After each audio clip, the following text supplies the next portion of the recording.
ધોરણ 10 વિષય ગણિત આંકડાશાસ્ત્ર। હવે આ ચેપ્ટરમાં આપણે અગાઉના વિડીયોમાં 10 દાખલા સુધી આપણે જોયા। હવે 11માં એક પ્રશ્ન છે તે જોઈ લઈએ। અહીંયા આપેલું છે કે ચડતા ક્રમમાં ગોઠવેલા અવલોકનો -5 -4 એ અહીંયા એ આપેલું છે।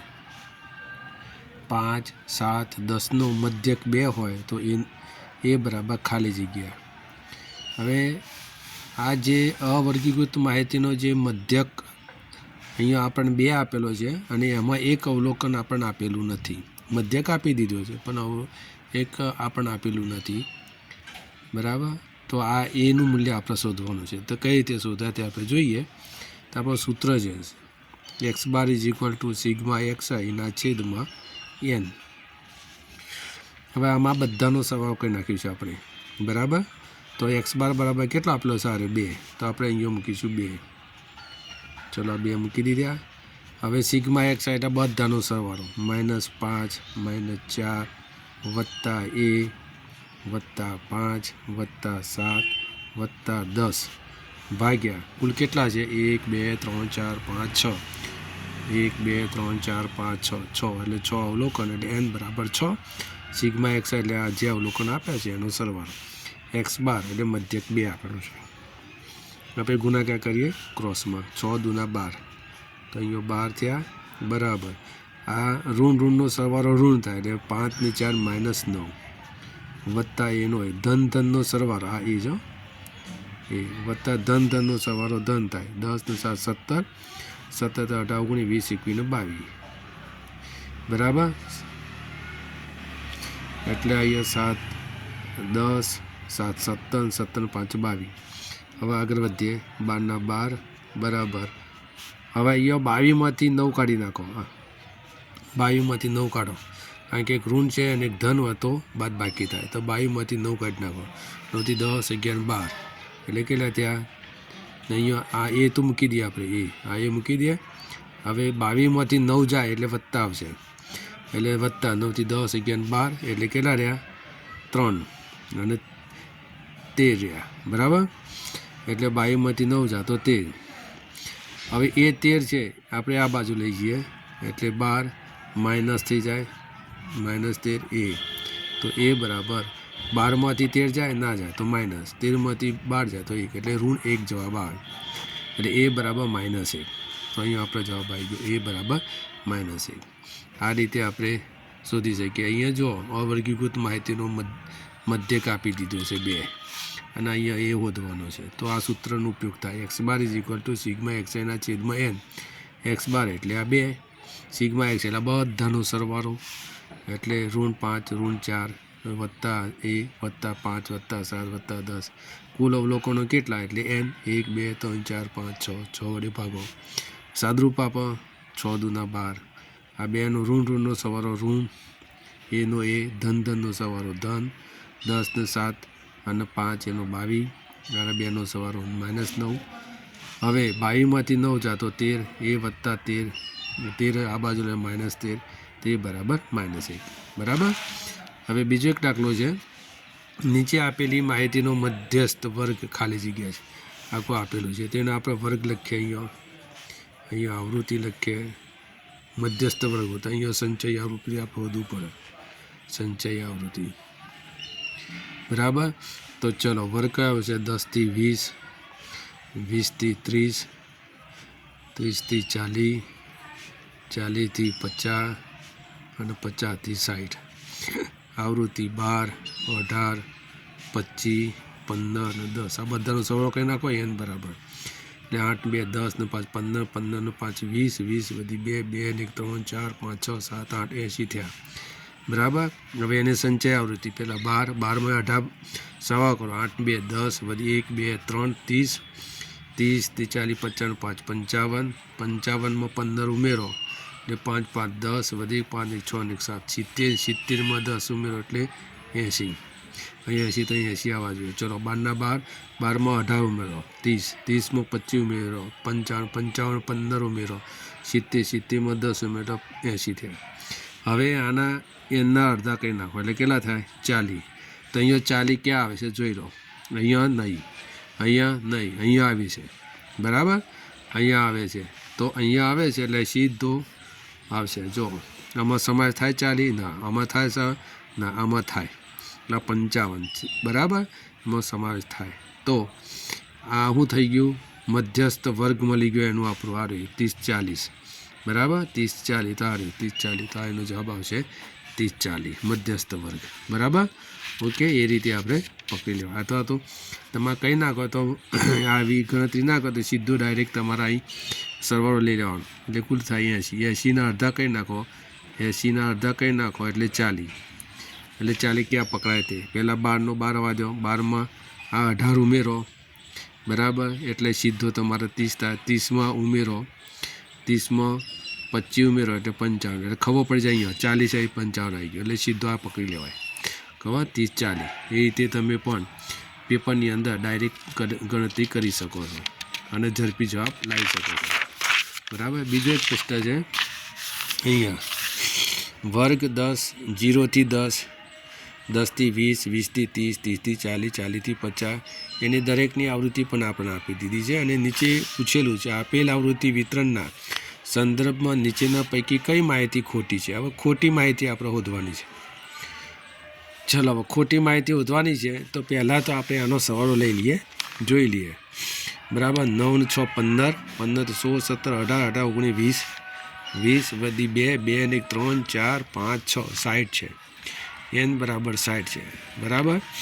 પહેલાં આની અંદર જોઈ લો કે હા જો અહીંયા પકડાઈ ગયું આ સિગ્મા xi એટલે આનું કહેવાય n એટલે સિગ્મા xi 60 છે. તો અહીંયા હું આપીશ 50. તો આ જ વસ્તુ ખોટી છે, આ જ વસ્તુ ખોટી છે બરાબર. એટલે આનો જવાબ ફટ લઈને મળી ગયો બરાબર. હા, અને જો આ બધું શોધવું હોય તો પછી આ એક મળી ગયો એટલે કામ આપણું પૂરું થઈ ગયું બરાબર ને. એટલે સીધો જ જવાબ મળી ગયો છે અહીંયા બરાબર. અને આ બધું આપણે જો બહુલકીય વર્ગથી 40 સૌથી મોટી આવૃત્તિ આ રહી જો 16 છે, તેને બહુલકીય વર્ગ 40 છે જ. તેના 20 30ના વર્ગની સંચય આવૃત્તિ 35 છે. 20 30 આ રહી.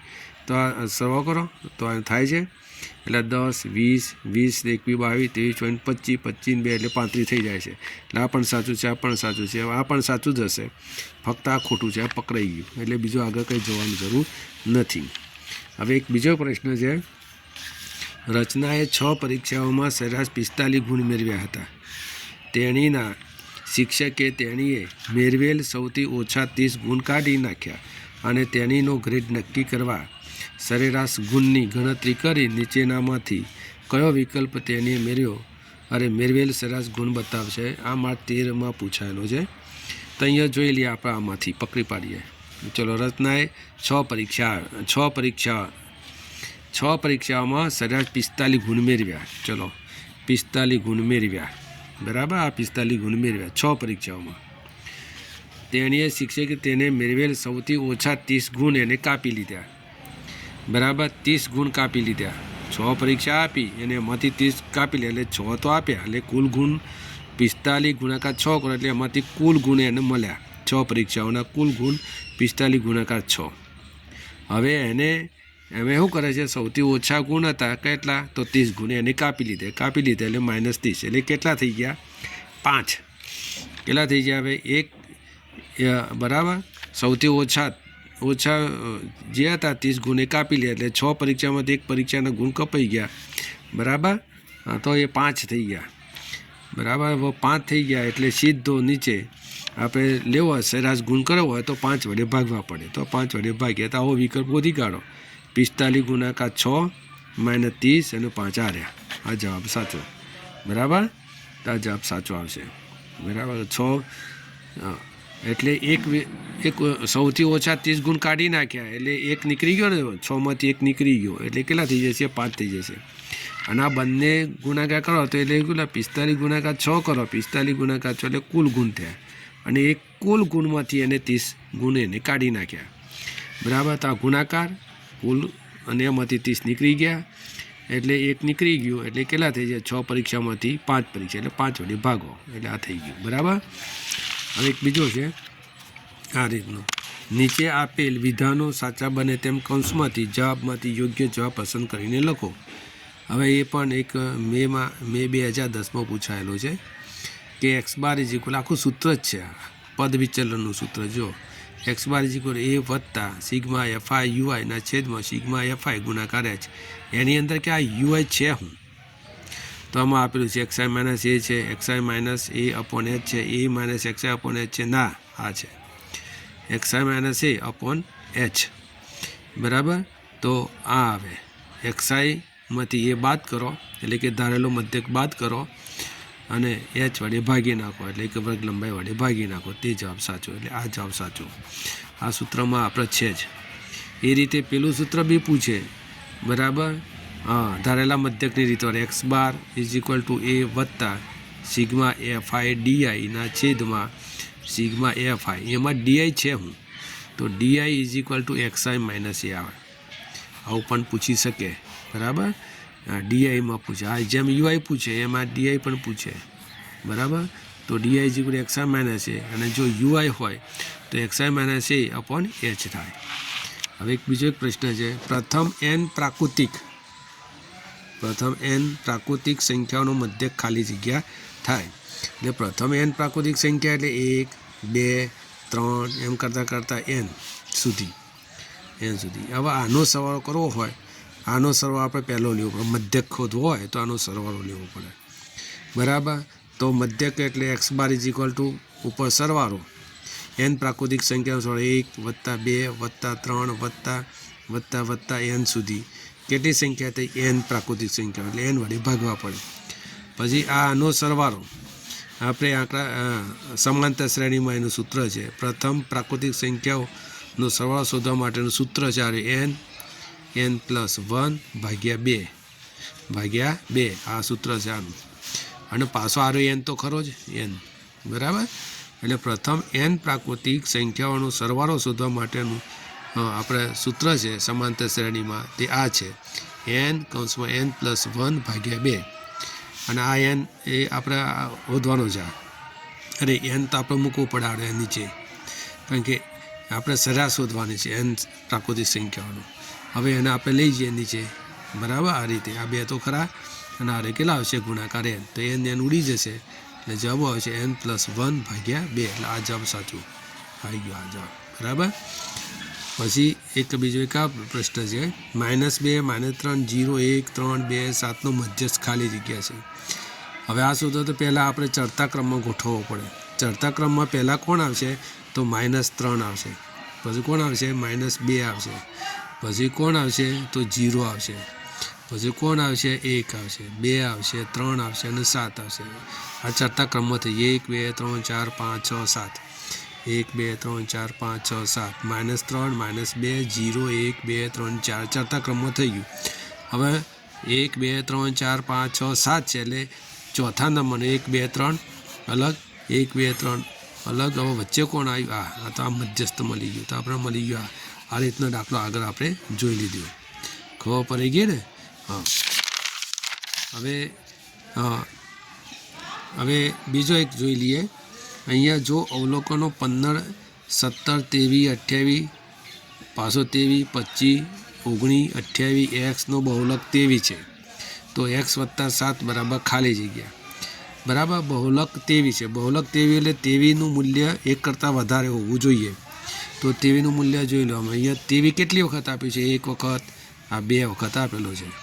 ચલો, 2 વખત આપે છે. એવું કોઈ બીજું અવલોકન જોઈ લો કે વધુ વખત. 15 છે? ના. 28 છે અહીંયા? હા, એ પણ 2 વખત આપેલો છે. એટલે 2 વખત આપેલો હોય 28, તો 23 3 વખત આપેલો હોવો જોઈએ. 23 કેટલી વખત આપેલો હોવો જોઈએ? 3 વખત. 28 આપણે અહીંયા 28 2 વખત આપેલો છે, 23 2 વખત. પણ અહીંયા કહી દેવામાં આવ્યું છે કે 23 જ બહુલક છે. તો 23 છે 28 કરતાં વધારે હોવું જોઈએ, એટલે કે 3 વખત હોવો જોઈએ. તો જ એક્સની જગ્યાએ 23 મૂકો તો જ બહુલક બને. એક્સની જગ્યાએ તમે 23 મૂકો તો જ એ બહુલક બને. આ અવર્ગીત માહિતી માટેનું. તો એક્સનું મૂલ્ય આપણને 23 મળી ગયું. તો એક્સમાં આપણે મૂકી દઈએ તો 23 + 7 મૂકી દો, એટલે કેટલો જવાબ આવશે? 30. તો આ જવાબ આવશે 30. ઓકે. આ રીતના દાખલા તમારે કરતા રહેવાનું, રિવિઝન કરતા રહેવાનું, વિડીયો જોતા રહેવાનું, બરાબર. હા, અને કંઈ સમજ ના પડે તો આ યુટ્યુબના માધ્યમથી તમારા પૂછી લેવાનું.